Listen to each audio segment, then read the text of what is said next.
Well, two Chattanooga gang members now face life in prison for a 2006 murder. I traded my freedom in for 3 meals a day, food that is not worth eating, a cot, which they call a bed, in a cell. Like all day, you locked down all day. What am I gonna do? I can be out there, man, with my brothers, with my family, raising my daughter. So it's like people need to think about that before they gonna join these gangs. It's like gangs have a lot of consequences behind them. It's like you know the consequences in the back of your mind, but you really don't know until you in that situation. But when you in that situation, it's like, man, it's too late. My worst regret is taking somebody's life. Yeah, I didn't even know, because it was gang affiliated and had to deal with that. My worst regret was spending from 14 to 27 incarcerated. My worst regret is not able to graduate high school. They never make it through junior high. No pep rallies, no prom, none of that. That was my worst regret. I traded in my lifestyle for a false illusion that I thought was a fantasy. It became my worst nightmare. That's my regret.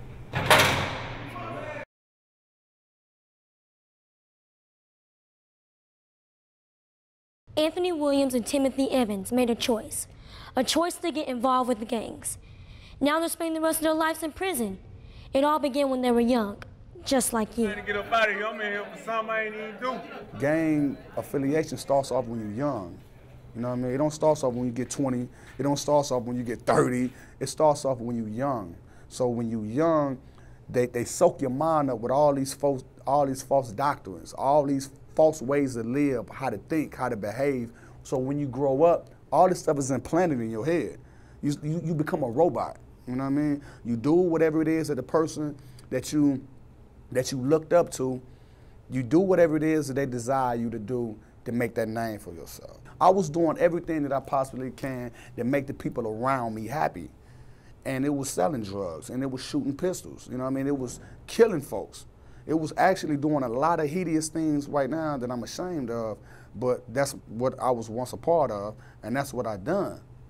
So at the age of 12, I started becoming familiar with guns, you know what I mean? I started becoming infatuated with guns, you know what I mean? And, you know, started looking at like action-packed movies, thinking I could do that in the streets, you know what I mean? And it started becoming a drug, you know what I mean? It started becoming an addiction.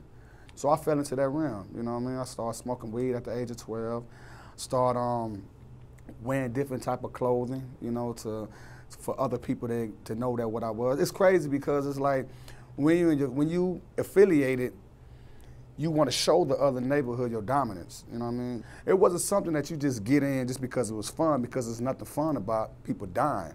It's nothing fun about 13 or 12 years old, you know, people like laying in the casket just because they wore the wrong color or because they said the wrong thing.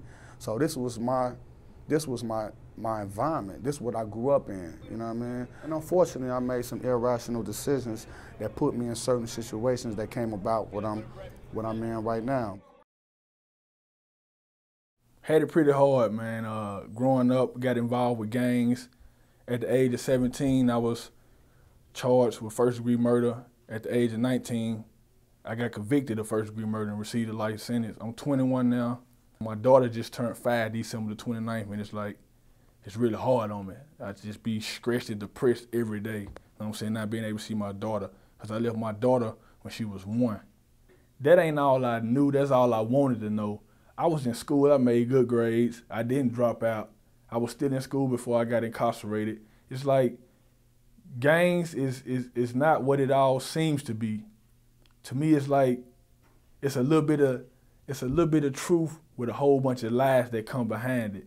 And it's like once you join a gang, it's like there's no turning back at some point, because like I said, it's like it got a hold on you. And then that's where a lot of young people like me get confused at the age of 16 and 17. You got somebody that's over you, like way older than you, and they telling you that this love, they gonna take care of you, they got your back, all of those nonsense they feed to you.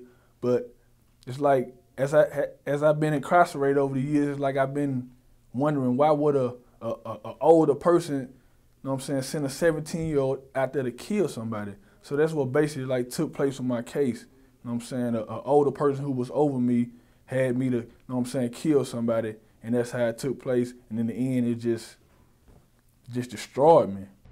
You might be saying, that'll never happen to me. I come from a good family. Or I'm a girl and gangs are just for boys. Think again. Nowadays, if a boy sees a girl in the gang, he thinks that's even better than if she wasn't in the gang, because it means like she'll fight for him, all this other stuff. But it is just as hard for girls as it is for boys. People come to me like every now and then, they ask me, do I want to be in this gang or what? And I be like, I don't know. I think that ain't the right thing for me, because I ain't that right kind of guy to be in that gang and stuff like that. I'm not no gang guy. Maybe you are in a bad situation at home. Drugs are everywhere. Maybe your family's even mixed up with gangs. There is a way out. I know that it's hard. I know. You know, I've met people who've been in prison, and I've talked to them, and I've heard their stories, and I know it's gruesome. But it doesn't have to be that way. You know, when you grow up with it, you think that, you know, that's your life, someone else lives another way. That's how it is. It's not like that. You have a choice, and, you know, like, listening to those people and letting them choose how you're gonna live is completely the wrong way to go about it. I mean, be different, have the strength to stand up. I mean, don't fade into the background and let someone else judge everything you do. I mean, I guess, you know, because I know how things are, and I know that stuff happens in life that, you know, you can't handle, but there's a way to deal with that instead of, you know, turning to drugs or turning to alcohol. And it's hard. It's not easy. It's not, oh, just say no. It's not like that. It's very hard, and, you know, you just have to work at it one step at a time. That's the only way to make it work. So how can you stand strong and avoid gangs? The first step, stay busy in a positive way. You know, kind of get into something, if it's a club, a sport, you know, anything, tutoring, something. Just make sure you stay in your book, stay in school, do something, invite family functions, anything. Just stay out of the streets.